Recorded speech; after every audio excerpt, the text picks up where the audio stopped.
46 años. Esa era la edad en la que una mujer ya no busca la aprobación de los demás, pero aún está llena de energía para disfrutar de la vida. Al menos, eso era lo que yo siempre había creído. Nunca me había faltado la atención masculina, y lo más curioso era que provenía de todo tipo de hombres, desde jóvenes inexpertos que buscaban una mentora experimentada, hasta lobos de pelo cano, cansados de la rutina doméstica. Me bañaba en esa atención como en una fuente termal, hasta que cumplí los 40. Fue entonces cuando algo hizo clic en mi interior. Dejé de ser simplemente exigente para volverme obsesiva. Mi lista no escrita de requisitos para los hombres creció hasta convertirse en un código de conducta inmenso. Primer punto, gusto impecable para vestir, pero sin ser extravagante. Segundo punto, una inteligencia que se pudiera percibir a distancia, incluso si el hombre estaba en silencio. Tercer punto, una postura firme, pero sin ser un musculoso empalagoso. Cuarto punto, una voz grave, aterciopelada, sin esos molestos tonos chillones. Y así, hasta el infinito. Lo más absurdo y trágico era que yo era plenamente consciente de mi propia necedad. Sabía que con mis exigencias estúpidas, como yo misma las llamaba en mis momentos de honestidad, estaba alejando a personas reales y vivas. Pero no podía evitarlo. Llegué al absurdo. Una vez, eché a la calle a un hombre guapísimo y adinerado, dueño de una cadena de restaurantes, solo porque pronunció la palabra pasta con el acento en la primera sílaba. Me dio un escalofrío. Todo su encanto, sus regalos, su coche, todo perdió valor en un instante. Él estaba en la puerta, sin entender lo que había pasado, mientras yo ya estaba cerrando la puerta, sintiendo a la vez un alivio inmenso y una tristeza punzante por mi soledad. En los últimos años, solo había conocido a unos pocos hombres que, hipotéticamente, podrían haber pasado mi estricto filtro. Todos ellos eran, para variar, o genios sinvergüenzas o perfectos hombres de familia. Pero, por desgracia, estaban fuera de mi alcance. Los primeros no querían dejar a sus esposas legítimas, y los segundos, solteros, buscaban mujeres más jóvenes. No tenía sentido ofenderse por la naturaleza, pero yo sabía lo que valía. No iba a rebajarme a llorar ni a suplicar. Que buscaran a sus bailarinas de 25 años, pensaba, pero en lo más profundo de mi orgullo, hervía el resentimiento. En mi entendimiento, si yo hubiera robado a un hombre de su familia, habría sido una especie de selección natural. Yo simplemente era mejor, más fuerte, más interesante. No me estoy justificando, pero le seré honesta, esa era mi lógica interna. Yo, como un depredador, esperaba mi momento. Por suerte, o por desgracia, esa oportunidad nunca se había presentado. Hasta que, en un día que no fue ni mucho menos hermoso, mi única hija, Daza, me dio una noticia impactante. Había conocido a un joven, llevaba saliendo con él 6 meses, 6 meses. Me lo había ocultado como un espía, y se iba a casar. Casi me da un infarto. Tenía solo 19 años. A los 19, yo era una completa tonta, y ella ya estaba decidiendo su destino. Me preparé para conocer a su elegido como si fuera a una ejecución. Mentalmente, repasaba todos los defectos posibles que podría tener, demasiado empalagoso, demasiado tímido, demasiado pobre, o, peor aún, demasiado común. Pero cuando Dimitri cruzó el umbral de nuestra casa, mi coraza escéptica se resquebrajó. Era magnífico. Como salido de la portada de una revista masculina, pero sin esa afectación artificial y empalagosa. Hombros anchos, traje perfectamente ajustado, una mirada segura y relajada. Y lo más importante, la voz. Grave, pausada, como un violonchelo. Era educado y galante, me ofrecía la mano en cada oportunidad, pero en sus modales no había ni un ápice de debilidad. Cuando hablamos de la construcción de su futura casa, hablaba con tanta seguridad y dibujaba planos en una servilleta que entendí que este hombre sabía lo que quería y cómo conseguirlo. En resumen, era perfecto. Mi corazón, curtido por años de arrogancia, se estremeció. Yo, al igual que mi ingenua Daza, no podía dejar de admirarlo. Sentía envidia de mi hija. Una envidia negra y torturante que ocultaba cuidadosamente detrás de sonrisas y gestos maternales. Dimitri nos correspondía con la misma atención a ambas. Su cuidado era tan natural y sincero que Daza y yo nos sentíamos las mujeres más felices del mundo. Pero al mirar a Dima, a su espalda ancha y sus manos fuertes, Me sorprendía pensando que si él no fuera el marido de mi hija, me habría aferrado a él con todas mis fuerzas. Mis pensamientos se volvían resbaladizos. Recordaba cada vez más mis principios sobre la selección natural y mi disposición a robar a un hombre, aunque fuera del altar, si valía la pena. Pero era Daza.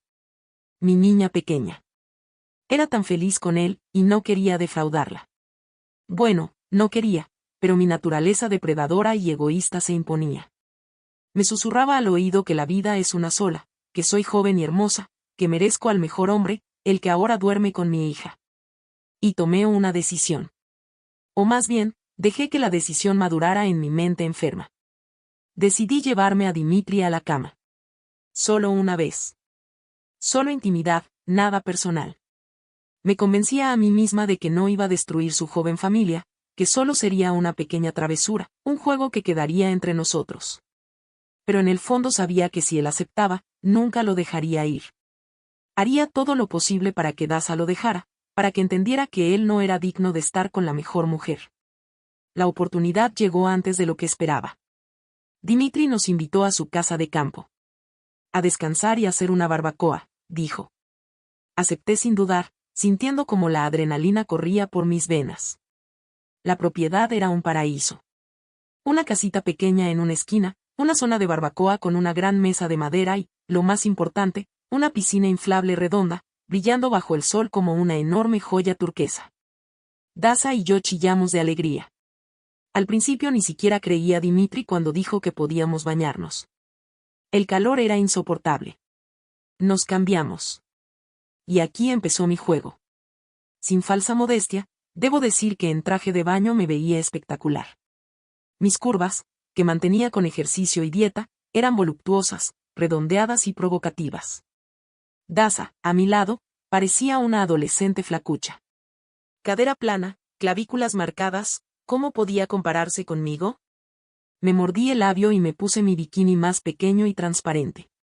Unas tangas diminutas y un top triangular que apenas se sujetaba con un lazo. Daza, como para fastidiarme, se puso un bañador negro cerrado que acentuaba aún más su delgadez y palidez. Salimos a la piscina.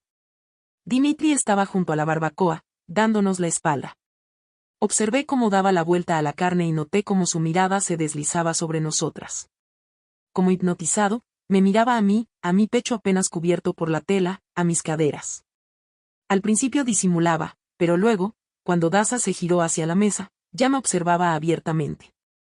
Mi corazón latía con fuerza.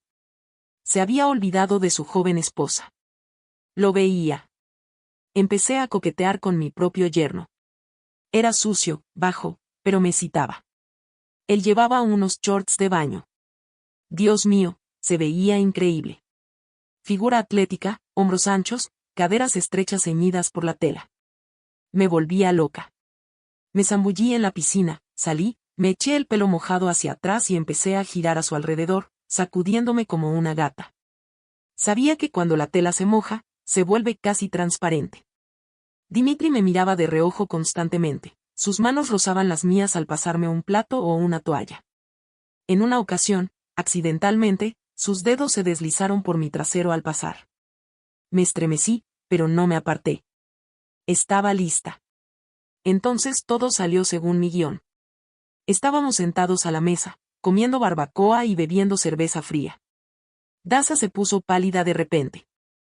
Mamá, Dima, se quejó, me duele mucho la cabeza y veo manchas oscuras. Te has calentado demasiado, frunció el ceño Dimitri. Llevas toda la mañana al sol. Vamos, hija, te daré una pastilla, dije yo, levantándome. Tomé a Daza del brazo y la llevé al dormitorio. La acosté, le puse el termómetro. Tenía fiebre, pero yo no le di solo un antipirético, sino también un somnífero. Una cucharadita de jarabe que yo misma usaba para el insomnio. Quería que durmiera profundamente. En menos de 10 minutos, se durmió. Su respiración se volvió profunda y regular. La besé en la frente, sintiéndome como una traidora, pero avanzando implacablemente hacia mi objetivo. Salí de la casa, triunfante. Dimitri acababa de salir de la piscina. Las gotas de agua brillaban en su torso poderoso, resbalando por sus abdominales y desapareciendo bajo el elástico de los shorts. Volví a admirarlo, y él se dio cuenta. Sonrió con esa sonrisa depredadora que me hacía temblar las rodillas. ¿Cómo está Daza?, preguntó. Está bien, dije, enfatizando la última palabra. Se ha dormido. Lo miré fijamente a los ojos. No nos molestará, se leía en mi mirada. Él entendió. Vi cómo se dilataban sus pupilas. ¿Quiere bañarse?, propuso con voz ronca. Para no correr la misma suerte. Con mucho gusto, respondí. Tu piscina viene de perlas. Solo faltan unas tumbonas. ¿Para qué queremos tumbonas?, y guiñó un ojo. Tenemos hierba suave y agradable. Me pareció que me deseaba tanto como yo a él. Entramos al agua. Me zambullí, chapoteé, sabiendo lo atractivo que se veía mi cuerpo mojado. Minutos después, salí de la piscina. Dimitri ya estaba tendido sobre la hierba, con las manos bajo la cabeza, mirándome con un interés inequívoco. Me bajé un poco los tirantes del bikini para que el bronceado fuera parejo y me tumbé a su lado. No se preocupe por el bronceado uniforme, sonrió él con ironía. Y claro, susurré yo, entonces quítese el bañador, aquí todos somos de confianza. Él no desvió la mirada. Me miraba fijamente, su atrevimiento, su descaro, que rayaba en el desafío, me volvieron loca por completo. Vaya, Dimitri, resulta que eres un pícaro, pensé, pero no me amilané. En lugar de avergonzarme o cubrirme, me quité la parte de arriba del bikini con sequedad y la tiré a la hierba. Mis pechos, firmes y llenos, quedaron expuestos ante sus ojos, y él ni siquiera pensó en apartar la mirada. Al contrario, su mirada se volvió pesada, posesiva. ¿Y si me quito lo demás?, pregunté con fingida inocencia, pasándome los dedos por la clavícula. Para que el bronceado sea perfecto. Sin duda, exhaló él. No me hice de rogar. Lentamente, saboreando el momento, me deslicé la diminuta tira de tela, quedándome tumbada en la hierba completamente desnuda. La sensación de poder era embriagadora. Observé cómo tragaba saliva, cómo se tensaban los músculos de su mandíbula. ¿Y tú?, pregunté. ¿No necesitas un bronceado uniforme? A mí me da igual, dijo, pero sus manos ya se dirigían al elástico de sus shorts. Se los quitó de un solo movimiento y los tiró junto a su toalla. Comprendí que todos mis sueños, todos esos años de contención y de estrictos criterios, por fin se estaban haciendo realidad. Agarré al toro por los cuernos, o mejor dicho, agarré a mi yerno. Y él no protestó. Les confieso honestamente que nunca había tenido una conversación tan agradable, tan embriagadora. Estábamos tumbados en la hierba caliente, y sus manos se deslizaban por mi cuerpo con tanta seguridad como si me hubiera conocido de toda la vida. Besaba mi cuello, mis hombros, mi pecho, y yo me derretía, olvidando que en la casa dormía mi hija, su esposa. No pensaba en las consecuencias. Solo pensaba en su olor, una mezcla de humo de la barbacoa, sudor masculino y un caro perfume.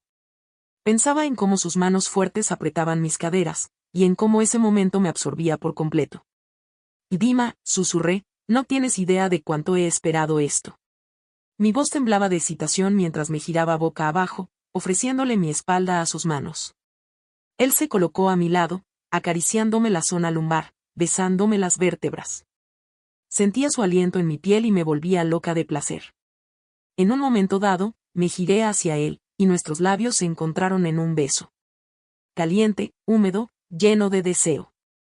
Su lengua se deslizó en mi boca, y yo respondí con tal avidez que nos quedamos sin aliento. Y eres magnífica, susurró, separándose un instante para mirarme a los ojos.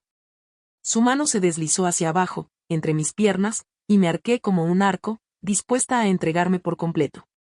Ya no me controlaba. Era un animal que olía a su presa. Sí, gemí. Tómame. Ahora. Aquí. En esta hierba. Ya no pensaba en Daza. En que se despertaría y, tal vez, oiría nuestros gemidos. En cómo le explicaría que su madre estaba desnuda abrazada a su marido. Había desechado todos los pensamientos sobre la moral, la vergüenza, la conciencia. Solo existíamos él, yo y aquel jardín. Pero en ese mismo instante, cuando sus dedos ya rozaban mi lugar más íntimo, cuando ya había cerrado los ojos en espera del éxtasis, él se detuvo de repente. Se quedó quieto. Como si hubiera chocado contra un muro invisible. Abrí los ojos. Dimitri me miraba, y en su mirada ya no había deseo. Había un vacío helado. Retiró la mano, se incorporó lentamente de rodillas y se alejó un paso de mí. ¿Qué pasa?, pregunté, sin entender aún lo que ocurría. Dima. Extendí la mano hacia él, pero él se apartó como si fuera una apestada. Se inclinó, recogió sus shorts y se los puso con una frialdad pasmosa. Lo miraba, tratando de comprender lo que acababa de suceder. Hace un momento estaba a punto de arrojarse sobre mí, y ahora se comportaba como si yo fuera un cero a la izquierda. ¿Qué te pasa? Mi voz se quebró. Dima, lo estábamos pasando tan bien. Bien, repitió, y en su voz sonó una risa burlona que me quemó más que el agua hirviendo. ¿Crees que esto fue bueno? ¿Crees que de verdad te deseaba? Me quedé paralizada, cubriéndome el pecho con las manos. La tierra se hundía bajo mis pies. ¿Qué quieres decir?, pregunté con voz temblorosa. Hace un momento. Te estaba probando, me interrumpió. Su voz era fría como el acero. Desde el primer día de nuestro conocimiento, sentí que estabas casándome. En tus ojos vi, no amor por tu hija, sino lujuria por su marido. ¿Crees que no lo noté? ¿Crees que soy tan imbécil como esos hombres que te perseguían? Sus palabras caían sobre mí como bofetadas. Abrí la boca para protestar, pero no pude emitir ni un sonido. Voy, continuó, decidí comprobar hasta qué punto de bajeza podías llegar. Vi cómo le diste el somnífero a Daza. ¿Crees que no noté cómo sacaste el frasco de tu bolso cuando fuiste a buscar las pastillas? Lo vi todo. Y cuando saliste de la casa, quise ver si realmente eras capaz de acostarte con el marido de tu hija mientras ella dormía en la habitación contigua. El mundo se derrumbó. No, no se derrumbó, explotó en 1000 fragmentos que se clavaron en mi corazón. Estaba sentada en la hierba, desnuda, humillada, mirando a aquel hombre que hacía un minuto me acariciaba y que ahora se erguía sobre mí como un juez en el juicio final.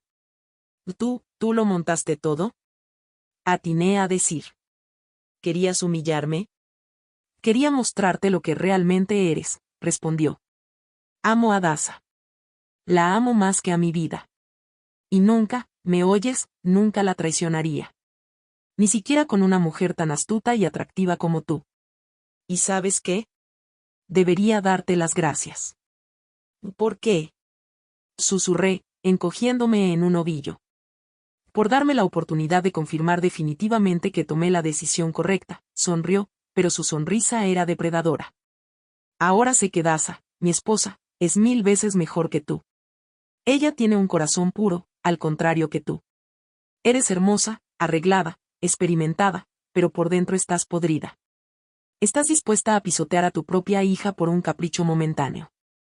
Y ahora te demostraré que las personas como tú no merecen la felicidad. Quise gritar, quise arrojarme contra él, arañarle la cara. Pero en su lugar, me quedé sentada escuchando cómo pronunciaba mi sentencia. Vete a la casa, ordenó. Vístete. Y lárgate. Le diré a Daza que te sentiste mal y que te fuiste a la ciudad. Y también le diré que no quiero volver a verte. Si intentas decirle la verdad, le contaré todo. Lo del somnífero, esta escena en la hierba. ¿Y sabes a quién le creerá? A mí. Porque yo soy su marido, y tú eres la mujer que intentó destruir su familia. Se dio la vuelta y se fue a la casa, dejándome sentada en la hierba, desnuda, destrozada, aniquilada. Observé su espalda ancha que se alejaba de mí. El sol quemaba mi piel, pero por dentro era un infierno helado. Me levanté como pude, con las manos temblorosas me puse el bikini y caminé arrastrándome hacia mi coche. No podía quedarme allí ni un segundo más. Me senté al volante, salí por la verja y conduje sin rumbo, secándome con la mano los torrentes de lágrimas que corrían por mis mejillas. Nunca me había sentido tan sucia, tan insignificante, tan inútil. En el espejo retrovisor veía cómo la casita de campo se hacía cada vez más pequeña, y comprendía que, junto con ella, desaparecía el último hilo que me unía a mi hija. La había perdido. Me había perdido a mí misma. Y todo por mi orgullo enfermo e insaciable, conducía por el camino polvoriento, y el mundo a mi alrededor parecía borroso, sin color. Las lágrimas me ahogaban, pero no podía parar, ni siquiera reducir la velocidad para recuperar el aliento. Necesitaba huir. Huir de esa vergüenza, de esa humillación, de esa mirada helada con la que Dimitri me había atravesado. Al llegar a casa, me encerré en el baño y abrí el grifo. Agua fría, helada, para que lavara de mí ese olor empalagoso de su perfume, sus caricias, su desprecio. Me puse bajo la ducha con la ropa puesta, embadurnándome la cara de rímel y lágrimas, sintiéndome una extraña en mi propio cuerpo. ¿Cómo pude? ¿Cómo pude caer tan bajo como para desear al marido de mi propia hija? ¿Cómo pude darle un somnífero? Cada minuto pasado con Dimitri ahora me venía a la mente con repugnancia. Sus besos, que hacía una hora me parecían tan dulces, ahora quemaban mis labios como un hierro candente. Los frotaba con la esponja, intentando eliminar esa suciedad, pero estaba dentro. Profunda, arraigada en mi subconsciente. Había traicionado lo más valioso que tenía, la confianza de mi propio hijo. El teléfono sonó. Me sobresalté, cerré el grifo y, temblando de frío, salí del baño. En la pantalla aparecía el nombre, Daza. La miré fijamente, y mi corazón dio un vuelco. ¿Qué diría? ¿Lo sabía? ¿Le habría contado Dimitri? No podía responder. Me quedé allí, viendo cómo en la pantalla aparecía el mensaje de llamada perdida. Al segundo, llegó un mensaje. Mamá, ¿dónde estás? Dima me dijo que te sentiste mal y te fuiste. Estoy preocupada. Llámame, por favor. Leí el mensaje 1, 2, 3 veces. Lo releí, y en cada línea escuchaba el miedo, la preocupación y el amor de mi niña. Un amor que casi destruyó con mi sucio deseo. No podía responder. No podía mentirle mirándola a los ojos, pero tampoco podía decirle la verdad. ¿Cómo le digo, Daza, intenté acostarme con tu marido? ¿Cómo la miro después? Apagué el teléfono y lo tiré a un rincón del sofá, como si no fuera un teléfono, sino un carbón ardiente. Me envolví en una bata y me senté en el suelo, apoyando la espalda contra la pared fría. La casa estaba en silencio. Demasiado silencio. En ese silencio, oía mi propia vergüenza, que latía en mis sienes y pesaba en mi pecho. Pasó 1 hora. 2. Seguía sentada en el suelo, sin moverme, repasando en mi mente la interminable lista de Easy. Si no me hubiera puesto ese bikini transparente. Si no le hubiera dado el somnífero a Daza. Si me hubiera mordido la lengua cuando Dimitri me invitó a la casa de campo. Si simplemente me hubiera alegrado por mi hija, en lugar de envidiarla. Pero el tiempo no se puede recuperar. Tomé mi decisión. Y ahora estaba cosechando sus frutos. Recordé a aquel hombre adinerado al que eché por pronunciar mal una palabra. Era amable conmigo. Me regalaba flores, se esforzaba por complacerme, y yo lo eché por la puerta como a un objeto molesto. ¿Y cuántos hombres así había alejado solo porque no se ajustaban a mis estándares inventados? ¿Cuántas veces estuve sola porque prefería la soledad al compromiso? Pero ahora entendía, no estaba sola porque no hubiera hombres dignos a mi alrededor. Estaba sola porque yo no era digna de amor. Exigía a los demás lo que no podía darles a cambio. Honestidad, lealtad, calidez humana. Era como un avaro que cuenta su oro sin darse cuenta de que su propio cofre está vacío. El teléfono volvió a sonar. No lo cogí. Se cayó, y al cabo de unos minutos llegó otro mensaje de Daza. Mamá, estoy muy preocupada. Si no coges el teléfono, iré a tu casa. Por favor, dime que estás bien. Miré la pantalla y sentí como las lágrimas volvían a correr por mis mejillas. Se preocupa por mí. Me quiere. Esa niña pequeña, que hacía solo 6 meses había conocido a su amor, que planeaba su futuro, estaba dispuesta a dejar todo y venir a verme para asegurarse de que estaba viva. Y yo había intentado robarle la felicidad. Escribí la respuesta con manos temblorosas. Estoy bien, hija. Solo me calenté demasiado, igual que tú. Tomé unas pastillas y me acosté. No vengas, descansa con Dima. Hablamos mañana. Te quiero. Pulsé enviar y me dejé caer al suelo. Fue el mensaje más difícil de mi vida. Cada palabra me costaba un esfuerzo enorme porque era una mentira. Pero la verdad habría sido aún peor. La respuesta llegó al instante. Vale, mami. Descansa. Te quiero más que a nada en el mundo. Un beso. ¿Más que a nada en el mundo? Ay, si ella supiera lo indigna que soy de ese amor. Si supiera qué clase de persona soy realmente. Cerré los ojos y empecé a contar hasta 10, intentando calmar mi corazón desbocado. La noche fue una pesadilla. Soñé que corría por un campo interminable, perseguida por sombras. Me despertaba cada media hora, empapada en sudor. Cuando por fin me levanté por la mañana, mi reflejo en el espejo me asustó. ¿Cana? No, los ojos estaban hundidos, la piel grisácea. 46 años, pero parecía de 60. El día se alargó eternamente. No salí de casa, no respondí a las llamadas de mis amigas. Solo me sentaba junto a la ventana, mirando la calle, digiriendo lo sucedido. Al atardecer, supe lo que debía hacer. Debía irme. Por un tiempo. Por mucho tiempo. No podía quedarme aquí, en esta ciudad, donde cada rincón me recordaba mi vergüenza. Llamé a una agencia inmobiliaria y dije que quería alquilar mi piso. Luego llamé a mi amiga Olga, en San Petersburgo, y le pregunté si podía quedarme con ella un par de semanas, para cambiar de aires. Se sorprendió, pero aceptó. Cuando le conté a Dasa mi decisión, se entristeció. Le dije que necesitaba estar sola, que quería viajar, que era hora de cambiar de vida. Ella, por supuesto, no me creyó del todo, pero mi mirada suplicante en la videollamada la convenció. Solo asintió y dijo, claro, mamá. Si lo necesitas, vete. Te esperaré. Hice las maletas. Solo lo imprescindible. No quería arrastrar el lastre de mi vida pasada. Cuando ya me subía al taxi para ir a la estación, escribí un único mensaje a Dimitri. Me voy. Tenías razón. Soy una persona podrida. Pero prométeme que serás feliz con Dasa. Y prométeme que nunca le dirás lo que pasó. No por mí, sino por ella. No merece saber que su madre es un monstruo. Cuídala. Adiós. Pulsé enviar y guardé el teléfono. El taxi arrancó. Mientras las calles de la ciudad desfilaban ante mis ojos, supe que aquella no era una huida, sino un exilio. Un exilio de mí misma. Pero tal vez, solo tal vez, este exilio me enseñara a ser una persona mejor. Una persona que, algún día, pueda mirar a su hija a los ojos sin sentir vergüenza. Ojalá ese día llegue.